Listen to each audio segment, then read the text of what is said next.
오늘도 주의 은혜가 함께 하시기를 예수 이름으로 축원합니다. 하나님께서 만드신 피조물 가운데에 사람은 아주 특별한 피조물입니다.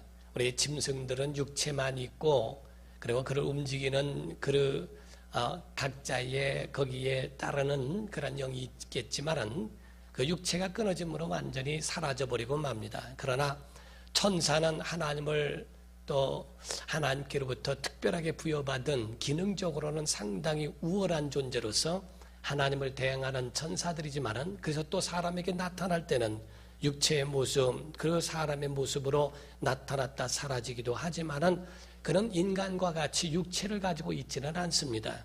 그래서 아기를 낳고 이렇게 생산해내는 그러한 일들이 있지는 않습니다. 그러므로서 천사는 영체의 몸과 같고 그리고 짐승은 육의 몸만 가지고 있다면 인간은 육체와 영혼에 가지고 있는 이 두 가지를 다 가지고 있다는 것입니다.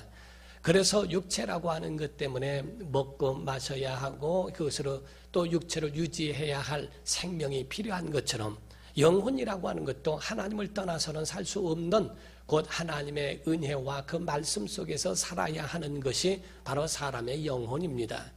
그러므로서 사람에게는 이와 같이 육체와 영혼이 동시에 부여되어 있기 때문에 육체가 있는 날 동안에 영이 그릇과 같이 담겨져 있다가 육체가 깨지고 흙으로 돌아가면 그 영은 돌아갈 영원한 하나님의 나라가 있다는 겁니다.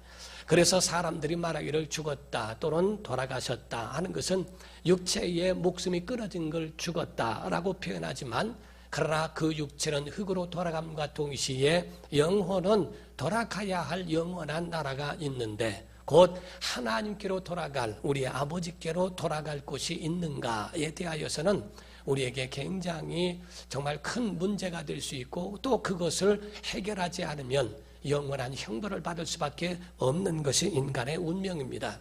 그러므로 이 땅에 살면서 육체는 육이 요구하고 있는 그러한 육체의 욕심, 육체의 요구가 있어서 끝없이 먹어야 하고 끝없이 마셔야 하고 끝없이 소유해야 하는 이 육체의 욕구가 있는 것과 그리고 영혼은 하나님께 부여받았기 때문에 창세기 2장 7절에 하나님이 흙으로 사람을 지으시고 코에 생기를 넣음으로 인하여 생명이 된 것처럼 그래서 사람의 영혼은 끝없이 하나님을 찾아가고 하나님을 갈망하는 목마름이 있다고 하는 이 두 가지가 있습니다.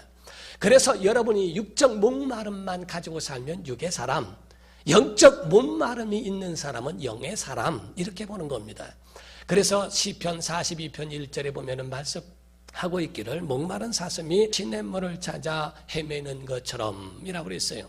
목마른 사슴이 시냇물을 찾아서 목마를 때의 그 갈증으로 인해서 포수가 또는 사냥꾼이 활을 자기를 향하여 겨냥하는 것을 알지라도 목말라 하는 것을 채우기 위하여 시냇가를 찾아가는 것과 같이 내 영혼이 하나님을 갈망합니다라고 하는 영적 목마름에 대하여 이야기하고 있는 것을 말합니다. 이와 같이 우리의 심령은 하나님께 향한 이 영적 목마름이 우리 안에 있는가? 육의 목마름만 가지고 있는가? 영의 목마름만 있는가? 자기 영혼을 진단할 수 있어야 합니다.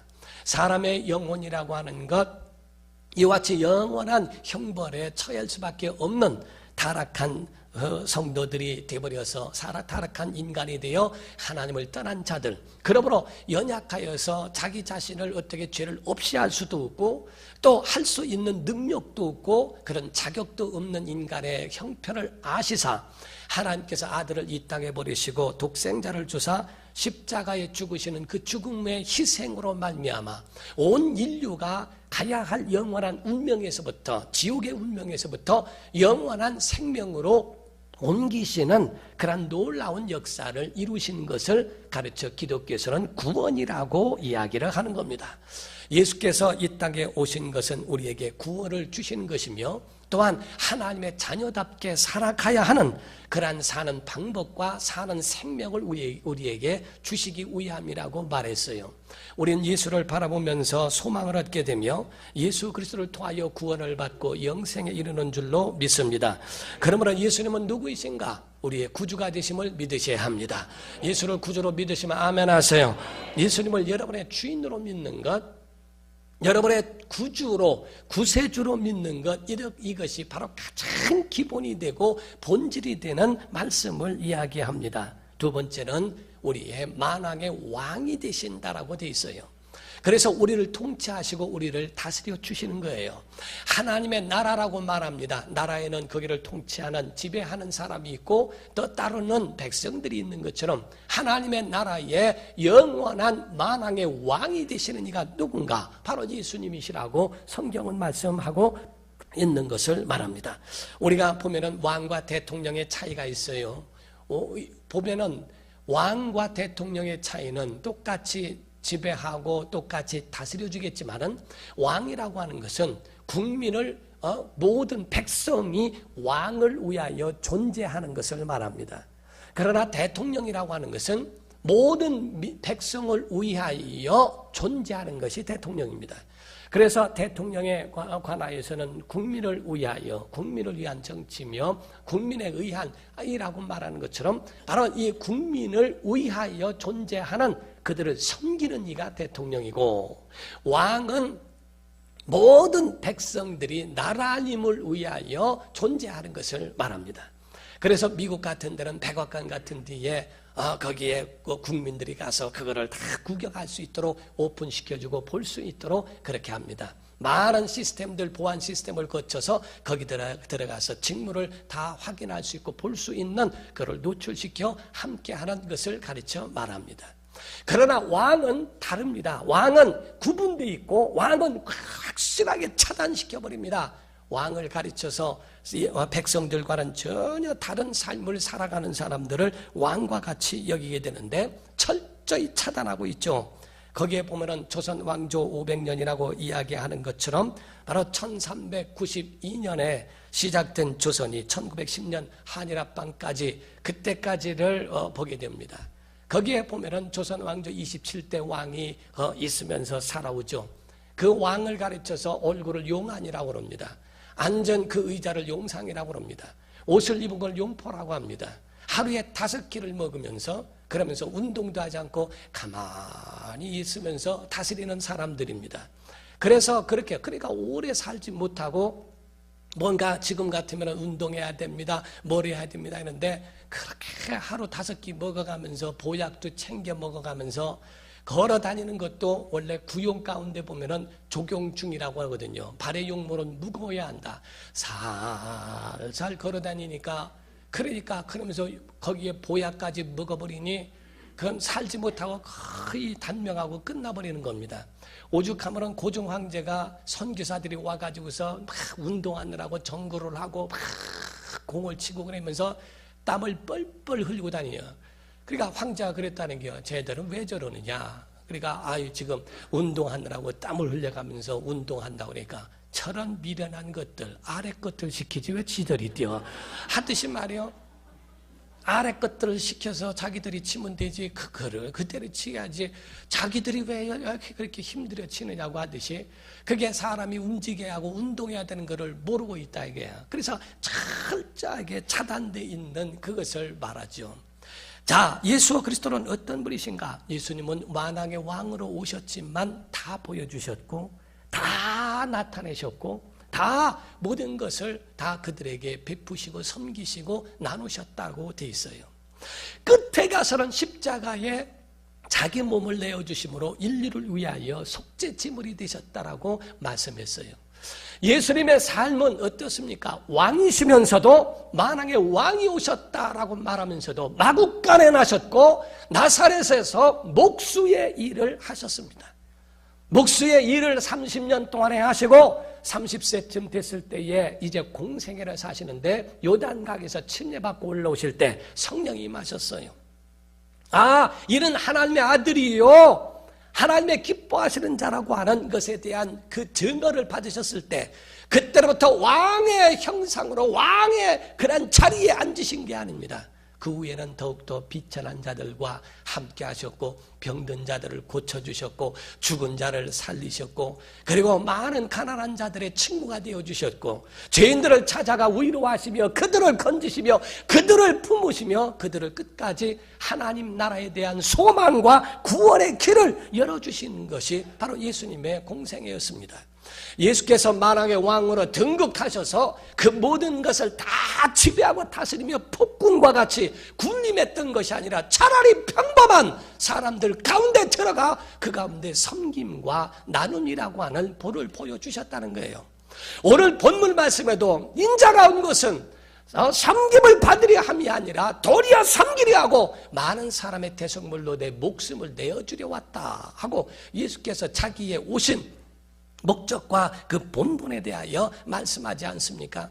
예수님이 뽑으신 12 제자는 어떻습니까? 유능한 사람들을 뽑은 거 아닙니다. 인류대학 나온 사람을 뽑은 것도 아니고 그들은 대부분 어부 출신이었고 다 평범한 사람들의 그런 출신의 사람들을 다 그렇게 뽑으셨고 그들을 사용하셨어요.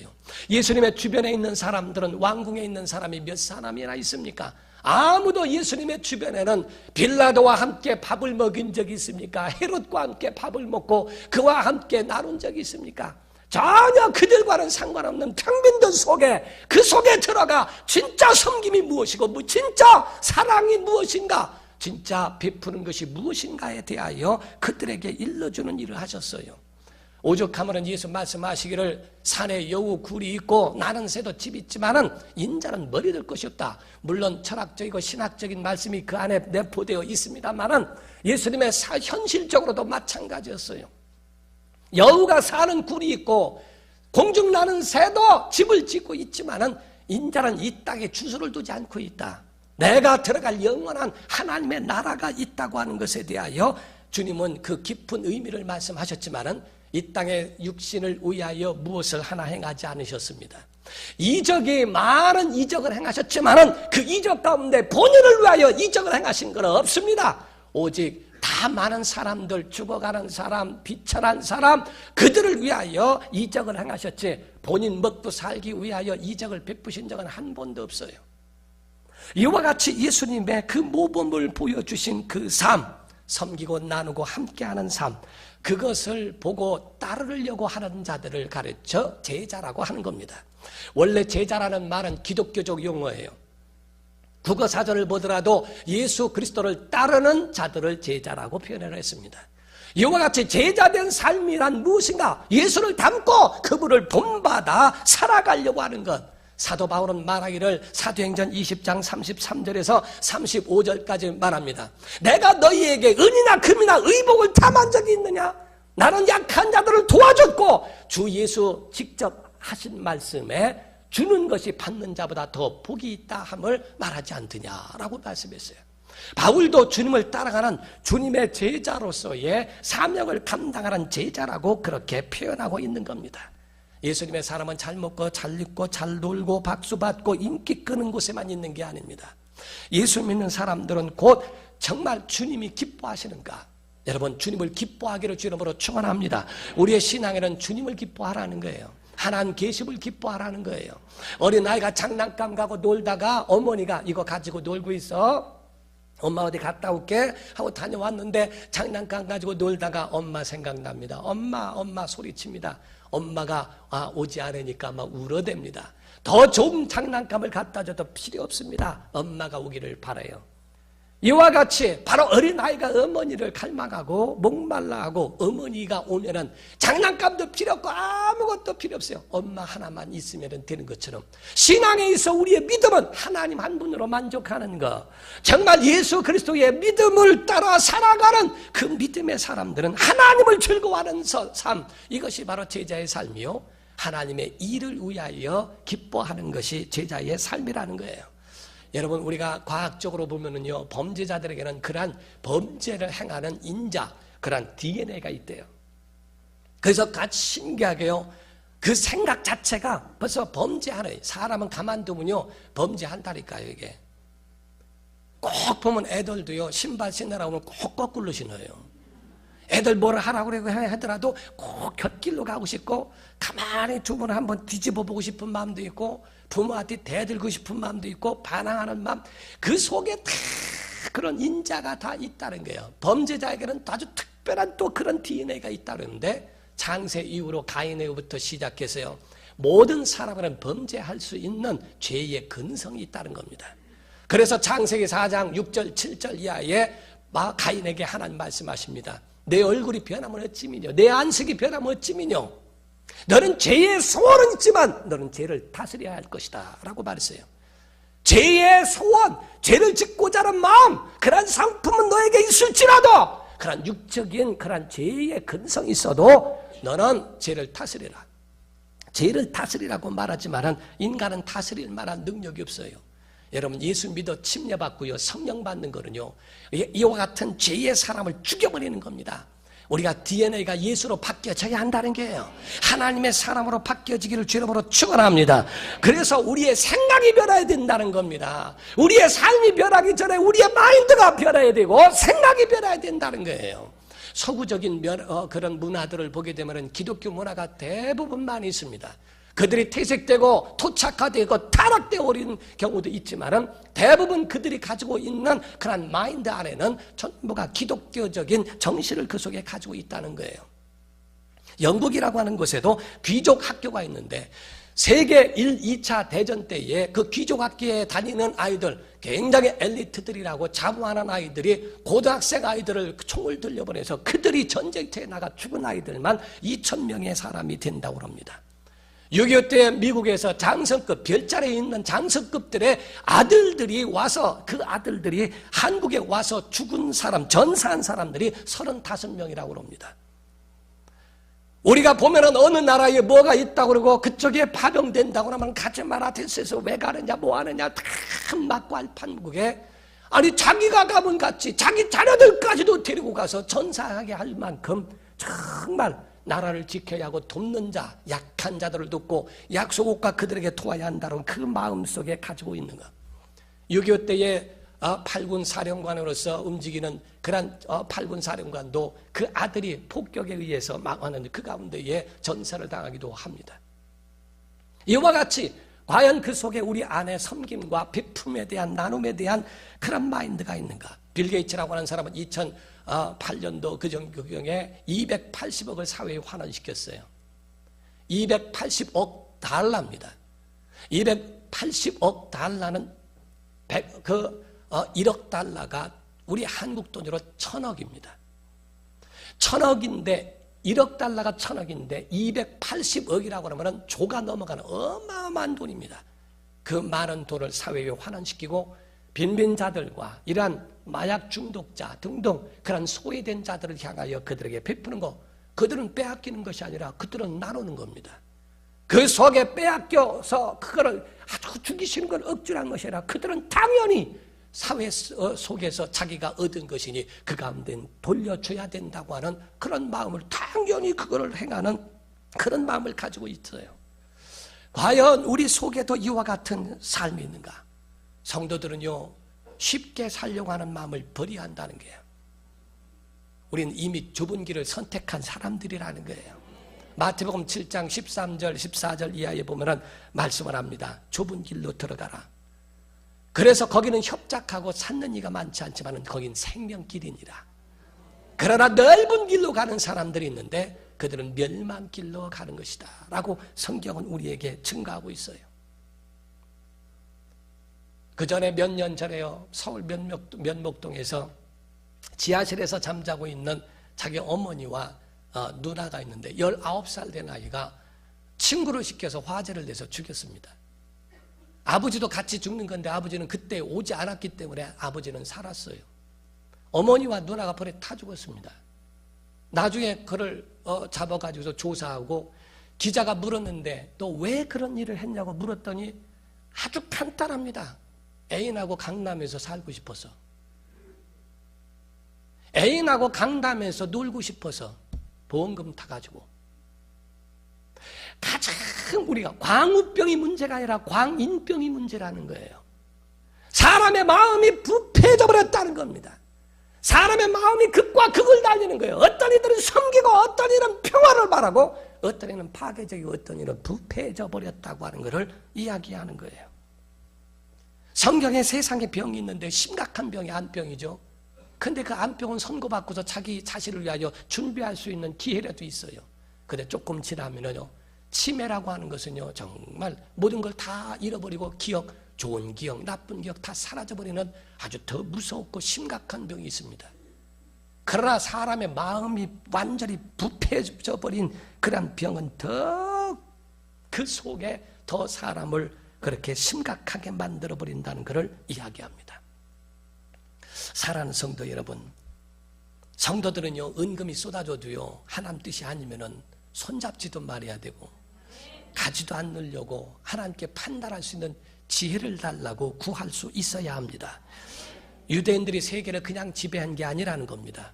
유대인들은 세계를 그냥 지배한 게 아니고 위대한 사람이 그렇게 많이 나온 것이 유대인들이 그냥 된 게 아니라는 겁니다.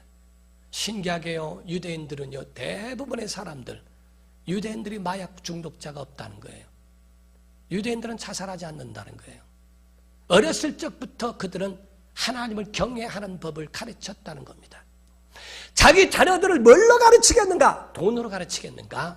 자기 자녀들을 믿음으로 가르치고 그들을 정말 부패하지 않도록 하나님의 말씀으로 그들을 양육하겠는가? 성경은요, 그 비결을 알았어요.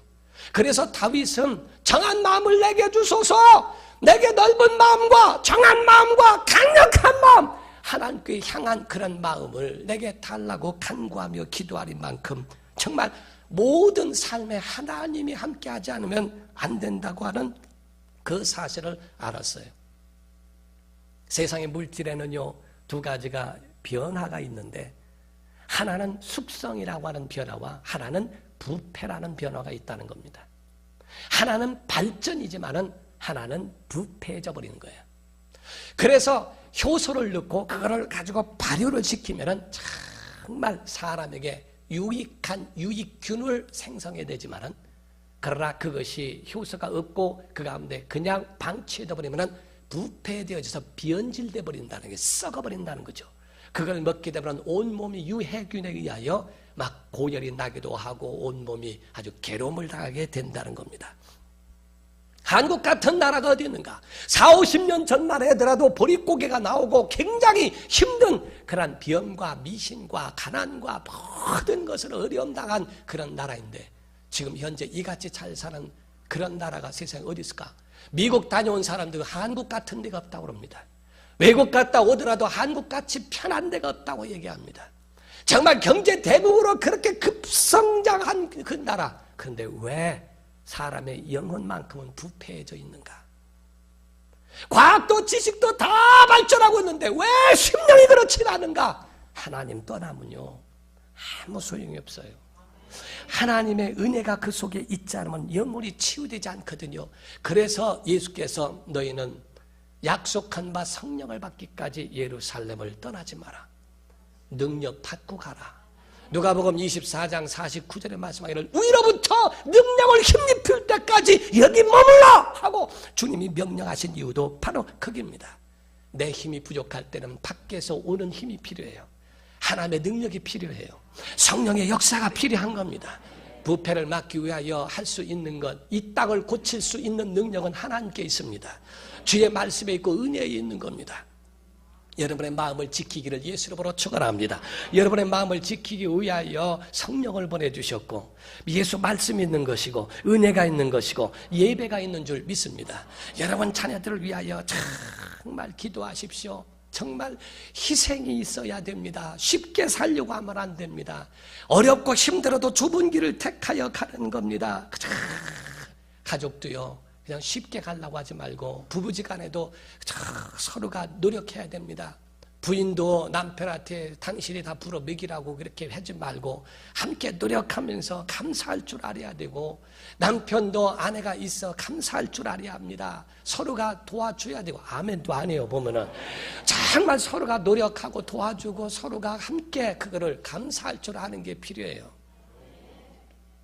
아주 구박만 했던 남편이 있는데요, 나중에는 아주 포기했대요. 그런데 부인이 가다가 어머 큰일 났다. 왜 이제 가스불 켜놓고 왔어요. 그랬더래요. 그래서 그 남편이 그랬대요. 괜찮아, 물 틀어놨으니까. 이래더래요. 같이 그냥 같이 그렇게 사는 거예요. 가스불로 그냥 불 나오면 물 틀어놨으니까 꺼질 거야. 그냥 염려하지 마 하듯이. 왜냐면 거의가 그냥 안 켜놓고도 그냥 켜놓은 줄로 생각하고 안 끈 줄로 생각하고 자꾸 하니까 다 점검을 하면 삭개오 때문에요. 삭개오가 키가 작으니까 끝난 게 아니라 삭개오 때문에 돌 무화과 나무도 준비하신 것이고 바로 무디라고 하는 사람이 찬양을 못하니까 생키를 데려다가 하는 거고 같이 자기가 못하는 건 서로가 서로를 같이 돕는 배필로 살아가는 겁니다. 여러분 우리 정말 좁은 길로 가는 사람들 불행하게 생각하지 마세요. 요셉이 13년 동안에 감옥에 있고 좀 어려움 당합니까? 그런데도 그것을 자기에게 불행이라고 말하지 않고 하나님이 우리 가족을 살리기 위해서 우리의 민족을 살리기 위해서 나를 먼저 이렇게 나를 만드신 것이라고 여깁니다. 사랑하는 성도 여러분, 예수님의 제자된 삶을 절대로 불행하게 생각하지 마세요. 절제하고 그 모든 것을 다 하나하나 만들어가는 것, 이 모든 것은 하나님이 우리에게 주신 은혜인 줄 믿습니다. 하나님의 아들도 이 땅에서 편히 사실 일이 없어요. 마지막 끝엔 십자가에 죽지 않습니까? 오죽하면 겟세마네 동산에서 기도하실 때에 제자들에게 말씀합니다. 내가 고민하여 죽게 되었으니 나를 위하여 기도해달라. 예수님도 죽기 이전에 고민하셨고 슬퍼하셨고 애통하셨고 눈물을 흘리셨고 다 하셨어요. 그런데 뭘 우리가 왕같이 살려고 합니까? 만왕의 왕으로 오신 이도 섬겼고 베풀었고 다 자기를 주셨거늘 우리는 무엇 때문에 고생도 안 하려고 그러고 쉽게 살아가려고 하냐는 거예요. 우리는요 정말 주님 따라가는 제자가 됐음에 대하여 억울하게 생각하지 말고요. 어떤 분 그래요. 예수 믿으시니까 아유 저는요 예수 좀 나중에 가겠습니다. 아유 지금 나오셔야죠. 왜 그러죠? 그러니까 조금 세상 더 살다가요. 세상 좀 더 타락하다가 그러다가 나중에 가겠다는 게 하고 싶은 게 너무 많다는 거예요. 예수 믿는 사람은요 그런 거 억울하게 생각하지 말고 주의 제자된 삶을 살아가는 주의 사람 되기를 예수 이름으로 축원합니다. 기도하겠습니다. 이 시간에 기도할 때 정말 주여 우리에게 은혜를 베풀어 주셔서 28년이라는 삶을 제가 목회를 해왔습니다.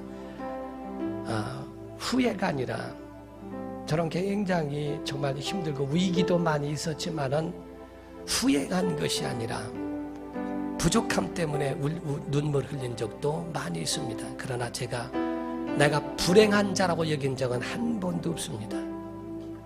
하나님이 저같이 부족한 자를 세우셔서 정말 지금까지 이끌어 주셨는데 근데 얼마나 감사한가. 더 하나님의 말씀에 부응하지 못한 것이 죄스럽고 부족한 뿐일 뿐입니다.